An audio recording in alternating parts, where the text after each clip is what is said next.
I am your host, G.I. Wingnut. Welcome back to my channel. I'm working in conjunction with Laura over there at Magical Mystery Church. She's run across this little thing, Satan's Little Season, and she's got some really cool videos going on over there. Seasoned Nuggets is what she's calling it. I'm going to try to help dive into some of this.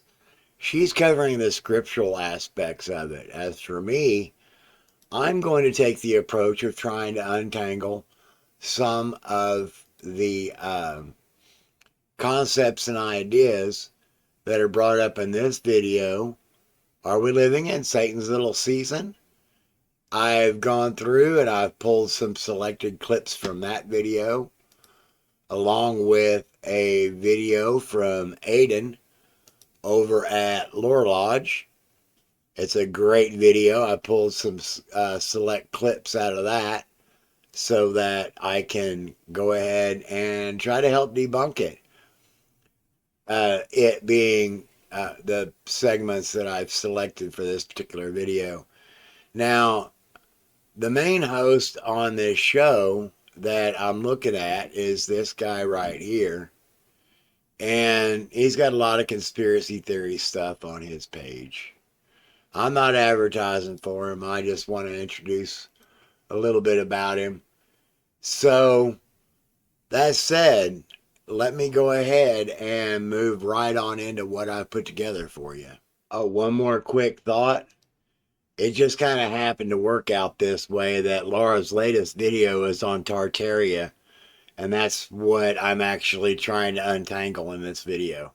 Now, you'll notice that on the screen that there will be a time code marker as to where I pulled the clips from, because I had to pull 3 or 4 together from the Contending for the Faith video, the original video that's in question. And then I'll address what I put together as far as a response is concerned. Oh yeah, one more quick note. Yes, I did edit the speed for time's sake. Welcome to our show. This is our third episode, and today we are going to be talking about the possibility of us being in Satan's short season, which you can read about in Revelations chapter 20 through 22. We're not saying that's where we are for sure in the timeline, but we are saying it is a possibility. That's right. Go ahead. You want to add your thoughts, Ricardo? Yeah, so I was first introduced to this thought a couple weeks ago, I'd say. And before, when I heard people talking about Jesus already came back and the 1,000-year reign had already happened, I just thought about that it was just ridiculous. Of course he hasn't come back. That's everyone's first thought. Yeah. Revelation is unfolding right before our eyes. All the prophecies happening. They're getting ready to build the third temple. It's all in front of us. And so to say that he had already come, that's blasphemy in Christianity today. How dare you say that? Of course he hasn't come. Right. But when I started looking into it a little more, there's just certain things that we see either in scripture or either in certain other things, like these great structures, these Tartarian structures, like what people would say, that you can't really ignore it. You can't ignore what's in front of your face. You can't ignore the words of Jesus in certain verses, which we'll be going over some of those things too, and Right. prophecy of Daniel. But it's very intriguing, and to say the least, it's kind of ruined my life the past couple of weeks. It's mind-blowing, because if y'all thought that the flat earth was a huge deception, and that's something that we've been lied to about our entire lives, so that's a big doozy. That's huge. Everyone thinks we're living on this spinning ball floating in infinite outer space, and when you realize that you're on a flat stationary plane and that there's a firmament above us, that really can rock your world the first time you figure that out, and you're asking, why would they lie? Why this? Why that? And this is no different. This is actually, in my opinion, this is the greatest, if it is true, the greatest deception that we are being told today. Nothing even comes close to comparing to it, because we don't even realize or know where we are in our timeline. Like, our timeline has been completely we've been completely lied to about what time we're living in right now. What if the abomination of desolation already came? What if the Antichrist already came? And then what if Jesus already came? It kind of makes sense. And then you start looking into this topic on meltology. and I don't know if any of you are aware of it, but you should look into it. We're finding structures all over the world that were melted and turned into stone. How is that possible? Why weren't we taught about this in history? And then there's the mud flood. Then there's the Tartarian Empire, which shows and proves that at one time in our not so distant past, the entire world had free energy and was extremely advanced. Then you look into the fact of all the bells that were removed. There were, I forget how many, like over 100,000 bells that were removed from churches and cities and civilizations all over the world. And supposedly these bells resonated at a frequency that could heal the people. Whatever ailed, the people, these bells could heal it. So these bells were all taken down, were all destroyed. Why? You know what I mean? So Right. I don't know. At this point, anything is possible. Anything is possible. So this lie that we've been fed, that, oh, you got even, the Democrats and the Republicans, and, you got the Hegelian dialectic and all this other stuff. But yet on the outside, it looks like they're fighting each other. But in reality, they're just having beers after the cameras go off and just laughing about how stupid everyone is. Yeah. That's my opinion. Yeah. No, I agree. Another thing I have here in my notes, and this is just another little piece of evidence that has me considering this whole theory on us being in Satan's short season. There's all kinds of old coins people are finding, and even old buildings and architecture where the date is on them, and there is an I before the date. For example, like I-7709. Well, what does that I stand for? And how easy would it be to turn the I into a 1? And then all of a sudden you've added 1,000 years to the timeline.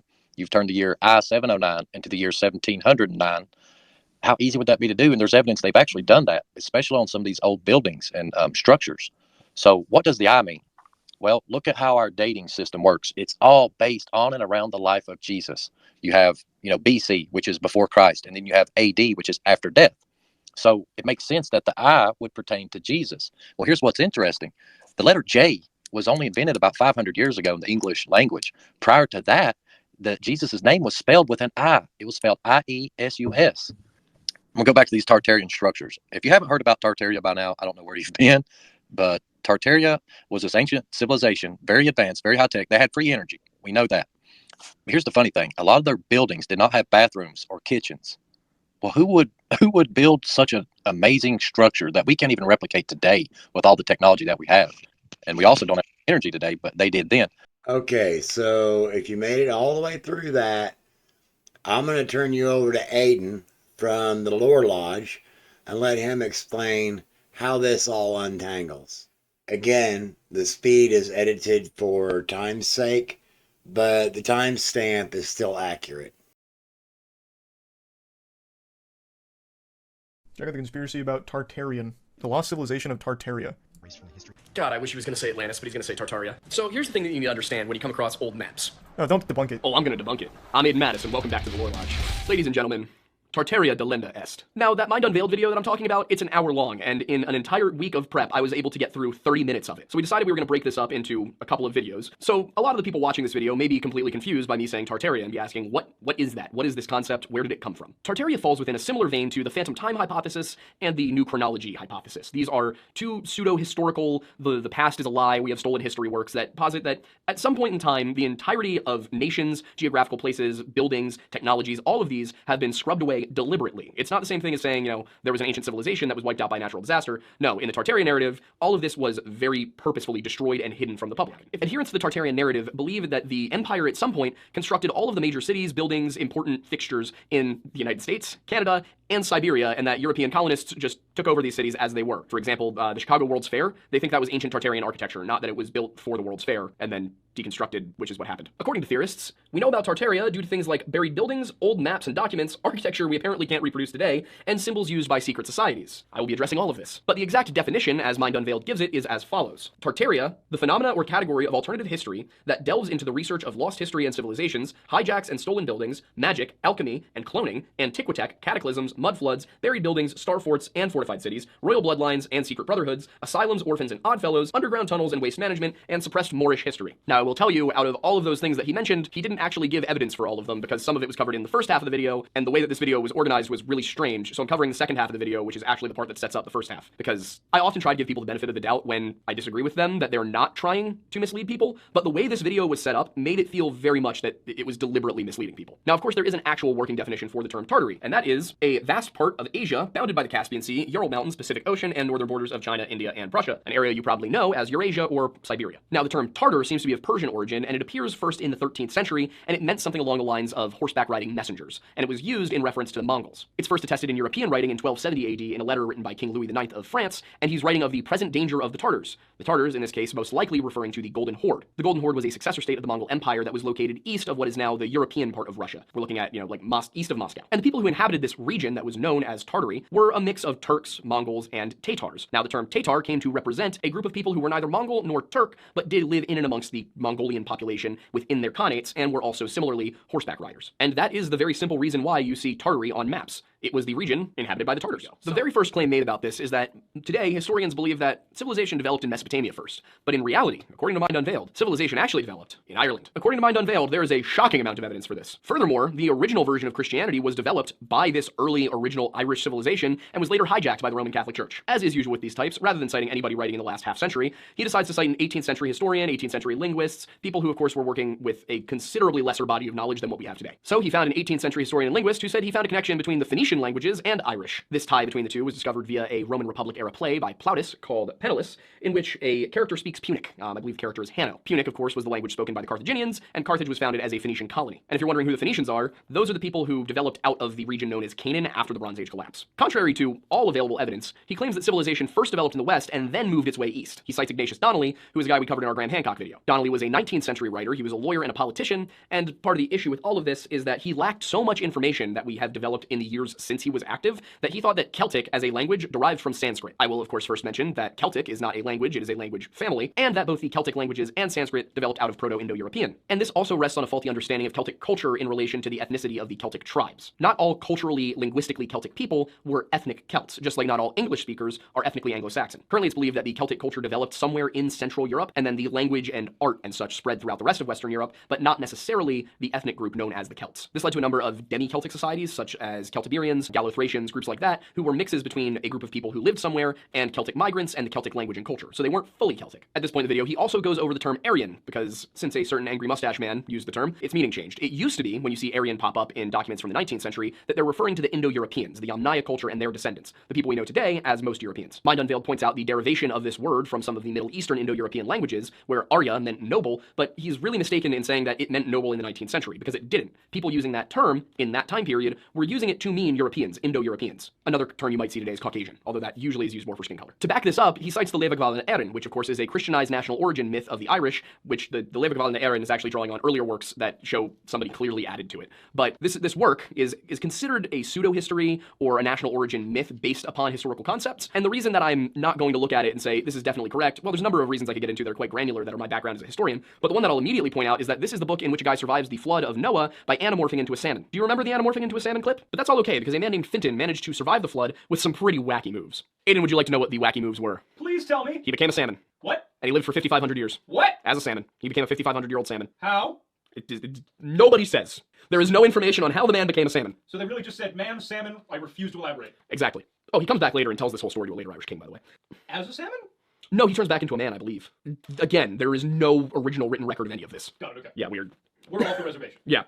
Now, since we're on to the Irish and salmon men, you're probably wondering how the Phoenicians are still connected to this, and I will absolutely tell you. There's layers to this, and they're not necessarily easy to follow. Now, as I said earlier, the Phoenicians were kind of a successor culture of the Canaanites developing after the Bronze Age collapse, but according to Mind Unveiled, it's the other way around. And why is it the other way around? Well, because his semantic argument would be pretty inconvenient if it were the correct way. So how does he connect all this? Well, he cites a guy named Conor MacDerry, and Conor MacDerry claimed that the word Phoenician, which is spelled P-H-O-E, Nician, was originally spelled F-I-N-Ician, Phoenician. And according to MacDerry, this is because Finn was the Old Irish word for sun, not like your male child, the big fiery ball in the sky, which, to be very clear, the earth revolves around. Of course, this is completely and entirely wrong, as the Old Irish word for the sun was grian, and Finn did not mean that at all. It actually was a word that was derived from Latin, vino, it means wine, and the name Finn means fair, as in beautiful. He provides no supporting argument for his redefinition of these words. And he also claims that the Phoenicians were the first civilization to create an alphabet, which is technically true in the sense of a phonetic alphabet. The term phonetic derives from the word Phoenician. But he's kind of implying that this was the first written language, and that is not true, because Phoenician is predated by about 1500 years by both hieroglyphics and cuneiform. He also claimed that they were the first to develop complex mathematics and to master maritime navigation. The math one is just wrong entirely, but the maritime navigation one, the seafaring, that's right. He got one right. He claims that mainstream historians will tell you that the Phoenicians settled in Ireland, hence the similarities between Gaelega, Irish, and the Phoenician language. By the way, Irish is one of the younger Celtic languages. Now I have to argue with him because mainstream historians would not tell you that. That is absolutely not what we believe for the origins of the Irish people. Not even close. It is possible that some of this connection, if it actually does exist, which I am hesitant to believe it does, could be the result of the Irish likely being a group of people who left Iberia, what is now Spain and Portugal, a group of Celtiberians, who then went north and settled in Hibernia. Once again, the way he chooses to back up his argument is to claim that this is a legitimate scholarly theory and that it has been debated, but he cites nobody within the last 100 years, because this is not a legitimate scholarly theory that has been debated anytime recently. I also want to give a note on one of those because Connor McDerry is a very, very Irish name, but the man who was using it was not very, very Irish. He was born in the United States and his real name was John A. Guerin. As far as John A. Guerin goes, I cannot find anything about this man. He has no scholarly, no works, nothing, no credentials that I could find. Basically, every bit of information I was able to find on the internet is about McDerry's book on this specific subject. But to give you some more information about John Guerin, in case you're thinking, hey, well, you don't need to have a master's degree to be a historian, which I agree with, I've said it many times. To study history, all you need is an interest in history. But here's the thing, if you're going to write history, it's typically good to be able to cite your sources and to have coherent arguments, and to not say things like, Atlantis was in Ireland, the Irish built the Great Pyramid, all British kings were Irish, the Bible was originally written in Irish, and that ancient Greek history was basically stolen from the Irish or just fiction. Those are all real things that John A. Guerin wrote. And then at this point in the video, he alleges that the Roman Church, apparently in agreement with the Orthodox Church, which is pretty weird for the time, decided to just reassign this language to a group of Syrian Aramaic speakers. Now, it makes absolutely no sense to say that Aramaic and Irish aren't related, but Hebrew and Irish are, considering the fact that Hebrew and Aramaic are very closely related. Certain books of the Bible may have originally been written in Aramaic and translated into the higher language of Hebrew. He, of course, supports this by claiming that there was only ever one Hebrew copy of the original Bible ever produced. I'm going to assume we're talking about strictly the Hebrew Bible, not the New Testament here, but he claims that there was only one copy of the Hebrew Bible ever produced, and that it was immediately translated into Greek, and this was all to hide the deception. This is a horrific case of source analysis gone wrong, because the New Testament was originally in Greek, and the Old Testament was absolutely originally in Hebrew. So if he is talking about the whole Bible originally having one Hebrew copy, there was never an original Hebrew copy of the New Testament. And on top of that, the first known Greek translation of the entire Hebrew Bible is the Septuagint. It's called the Septuagint because the tradition holds that it was 70 scholars working independent of one another to translate the entire book into Greek, and then they all got together and compared notes, which would mean that either they were all taking turns with the same Bible, or that they all had access to the source material, which means there would be at least 70 copies of the Hebrew Bible in Hebrew. It's also claimed that investigators have long been puzzled as to why the New Testament was originally written in Greek. Well, investigators might be puzzled, but historians aren't. It's because Greek was the lingua franca in the eastern half of the Roman Empire, and Christianity is a religion based upon proselytizing. If you went around spreading a book written in a language nobody could read, then it was going to be pretty hard to convert people who weren't already Jewish. He also claims that Hebrew was a language used specifically by the priests of Iesa, but again, I couldn't find a single deity with anything close to that name in the Irish Celtic pantheon. In fact, I couldn't find that deity in any Celtic pantheon. The closest I got was a minor Gallo-Roman deity named Essus, but he's only attested in 2 places on the mainland and appears to be a very, very minor deity who might even be Greco-Roman inspired and not originally Celtic. As far as I can tell, his worship is not attested anywhere in Ireland. And as I looked into some of the people that Mind Unveiled was citing, I realized that some of them are theosophists. He will do anything but cite an actual scholar. And why am I perturbed by his use of theosophists? It's because that I hesitate to call it a religion, but that way of thinking, that philosophy, it claims that all of the knowledge they have is just kind of channeled to them by ascended masters who were members of some race or culture that existed in the distant past and learned to transcend time through an astral projection kind of system. I still don't totally understand it, but it allows them to get out of ever having to source anything because they just say, oh, well, the ascended masters told me. If you've ever watched the channel Spirit Science, you will be familiar with this. I will give you a quick spoiler of Spirit Science. There is no science. And of course, when anything does argue with a theosophist, they'll simply claim that the source was corrupted. And then of course, there's the obsession with the letter J for some reason. You see, J has not been a letter for all that long compared to most of the rest of them. It was first considered to be a separate letter from I in 1524, and previously it had kind of just been a stylization of the I, which sometimes had a utilitarian function, but for the most part, we were just looking at something that developed as a swoosh being added to the I. But it eventually began to mean something different, denote a different sound, and by 1524, I believe it was an Italian guy, decided, you know what, we should separate these letters. And gradually, it started to go that way. The letter J started to replace the letter I in certain contexts. Now, one of those utilitarian ways in which it could be used was to go at the end of a series of ones in Roman numerals to say, you know, this is the last one. And then eventually it came to to represent a specific sound, kind of like the j in French. Over time, it eventually became a y sound in the Germanic languages and a j sound in English. And in certain cases, the j did see continued use in numerals, sometimes switching out the Arabic numeral 1 for a Latin j. And of course, this was part of the conspiracy. You see, it's because the x was originally used to denote Christ and the I was originally used to denote Jesus. And then eventually when the big rewrite happened, they changed x to mean 10 and I to mean 1000. Now, of course, if you know anything about Roman numerals, you know that I does not stand for 1000 at all. What actually happened is that during the Crusading era,